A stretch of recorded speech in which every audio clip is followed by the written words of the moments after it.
Have you started, now that you're more aware of this, have you started to almost preemptively know when your mind's going to get more chatty on you because of maybe the certain subject matter or something like that's become repetitive in your life? Like, I've gotten to that point now where I'm like, okay, it's gonna hit me tomorrow about this and this. Like, I could kind of see it coming. Do you ever find that you're able to do that at this point? Yeah, I think a lot of that kind of shows up in my relationship. I had a lot of bad relationships when I was younger, and so sometimes my mind will, oh, the car scenario is a perfect one. I used to really get caught up and think this is going to blow up into a fight. And for the record, my fiance's never once yelled at me in the 10 years we've been together, so why would it? But my brain will be like, hey, Hmm. in the past, this is how it worked. So this is probably how it's going to go down tomorrow. He didn't talk to you and he went to bed and then I remind myself he processes differently than me and he doesn't yell. That's why he'll just walk away and be quiet and just process. And the next day we had a lovely conversation about it. Yeah. And whatever scenario my brain came up with, I had just dismissed it early on and said, that's not who he is. And in the past, yeah, I would definitely make up scenarios about what was going through his mind, which is always a fun thing, is to try and predict what other people's brains are thinking. It's Oh, not. 100%.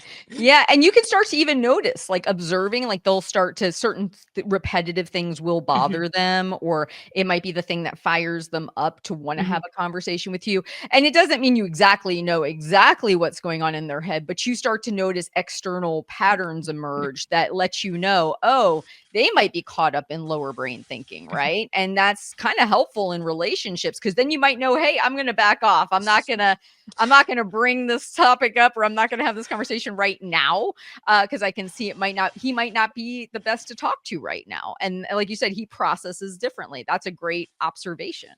Yeah, I think it just makes it easier to know that we're all dealing with lower brain activity.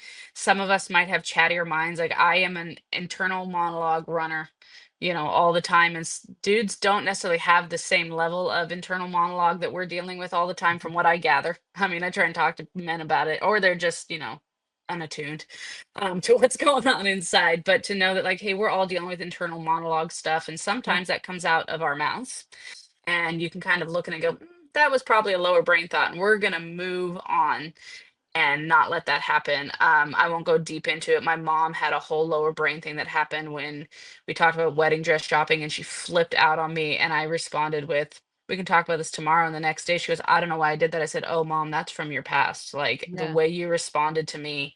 And she's like, wow, you're right. And I'm like, yep, like, it's okay, I love you, and I'm gonna let you have your moment. Yes. But we're gonna move on now. But that was 100% your past showing up, and then you letting it take control of your mind and come Yeah. out of your mouth. And I so love that because in that moment, you gave her the same grace that sometimes you need when you get caught up in it, and that's what's cool. The more you understand this and you know everyone else is battling the same thing, it actually makes us more compassionate towards other people, and it gives us an ability to have a better relationship because you could have easily, as soon as she blew up on you, responded back and reacted the way you did when you were a kid, which yeah, is very normal in those situations. And then you guys might not have talked for days, or maybe she or you would have had a chip on your shoulder the next time you got together. Like, why isn't she apologized? And why hasn't she apologized? And instead, you gave her a pass. You're like, hey, this is junky stuff from her past. She's processing it.